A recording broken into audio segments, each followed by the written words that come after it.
Assalamualaikum warahmatullahi wabarakatuh. Waalaikumsalam warahmatullahi. Alhamdulillah. Alhamdulillahirabbil alamin wa bihi nasta'inu ala umuri dunya waddin wa ala alihi wa ashabihi ajmain. Amma ba'd. Alhamdulillah.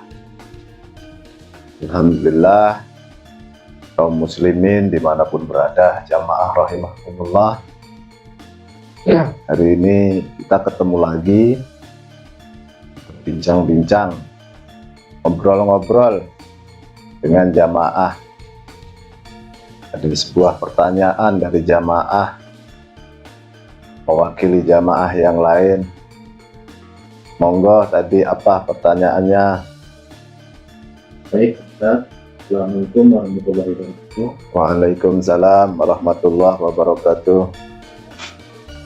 Yang ingin saya tanyakan dan supaya teman-teman ingin bertanya tentang pentingnya niat di dalam puasa, baik itu sunnah, puasa sunnah, maupun puasa wajib.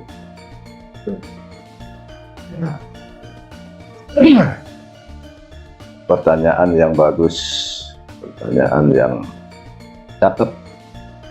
Jadi bagaimana tadi apa namanya, pentingnya niat, sebuah niat dalam ibadah puasa sunnah maupun wajib. Itu sangat penting sekali, saudaraku ya.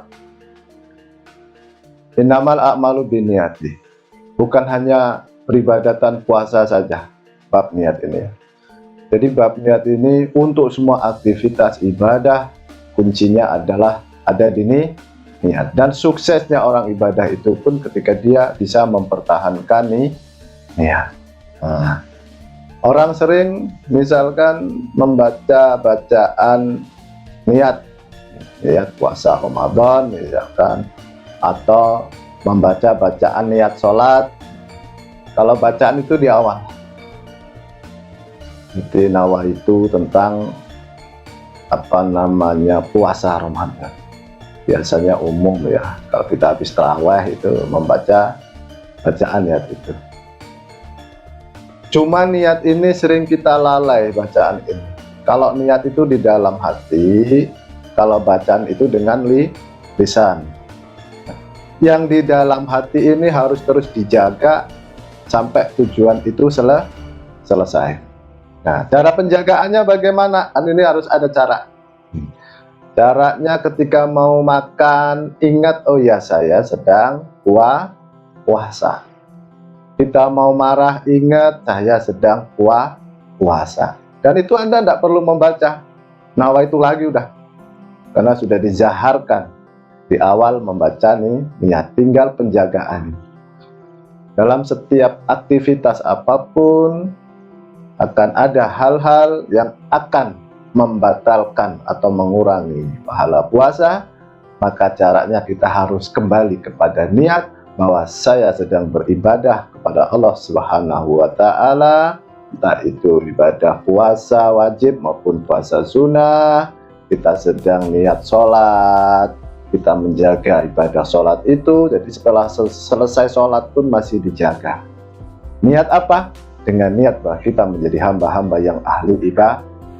Jadi setiap saat kalau untuk niat ya, nanti ini yang akan menjaga ibadah kita, akan menjaga puasa kita. Itu hari pertama. Hari kedua dilakukan seperti itu, hari ketiga dilakukan seperti itu. Jadi bangun kesadaran tentang niat, ya 24 jam full, atau ketika tersadar itu niat itu harus sadar kalau kita sedang beribadah kepada Allah Subhanahu wa Ta'ala. Hari pertama kedua, 10 hari pertama, 10 hari kedua, nanti akan tumbuh yang namanya kepekaan diri, hasil daripada membangun kesadaran di diri. Jadi intinya seperti itu.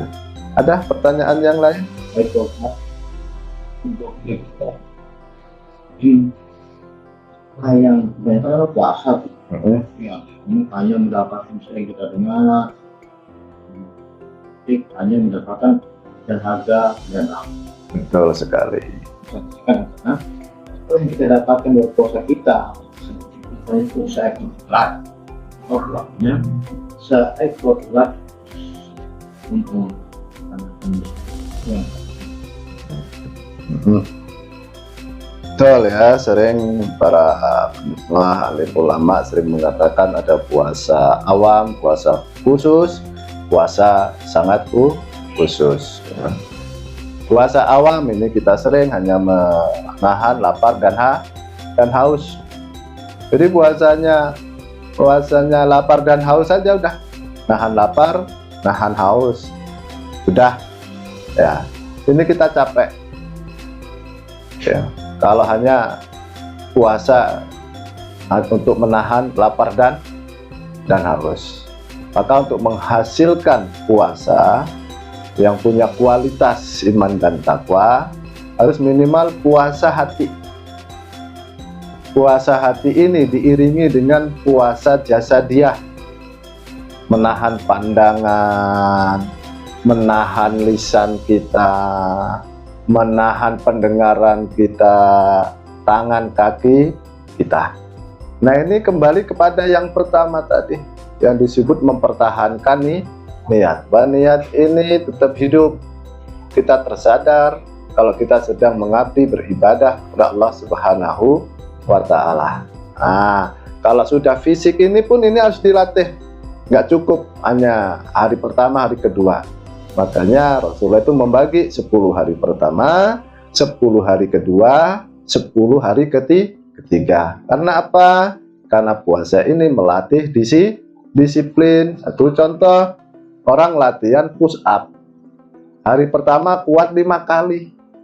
Tapi 10 hari kedua bisa lebih dari 10 kali. Makin dilatih terus, pasti akan ada peningkatan. Peningkatan apa? Peningkatan hati. Peningkatan rohani secara disadari atau tidak, kita sudah membangun kekuatan jiwa, kekuatan hati, fa'alhamaha fujuroha wa taqwaha. Langsung kita sudah bisa menghindari hal-hal yang tidak baik, hal-hal yang buruk, dan kita bisa menerapkan hal-hal yang baik. Berarti puasa itu sendiri sudah membangun nilai-nilai disiplin secara lahir maupun batin. Maka ini akan melahirkan seperti puasanya ulat. Dia puasa, kepalanya gantung di bawah, dan dia lahir menjadi kupu-kupu yang indah. Atau ayam ingin menetaskan telurnya yang banyak, dia harus mengurangi makan ya. Supaya apa? Supaya suhu badannya itu panas atau hangat, ya kan? Dan dia harus pandai memilih telur mana yang belum kena suhu hangat atau panas. Dibalik-balik apa si ayam. Sampai akhirnya menetaslah telur itu menjadi anak-anak ayam yang indah, yang lucu. Artinya puasanya ayam ini melahirkan generasi-generasi yang banyak, yang baik. Jangan sampai kita puasa seperti puasanya ular.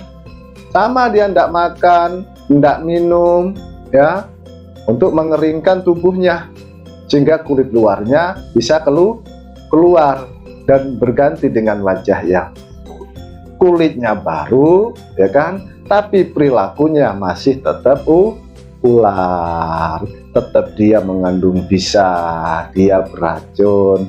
Sekarang pertanyaannya kan, kita puasa nih 1 bulan penuh, menghasilkan apa? Koreksinya adalah 10 hari pertama.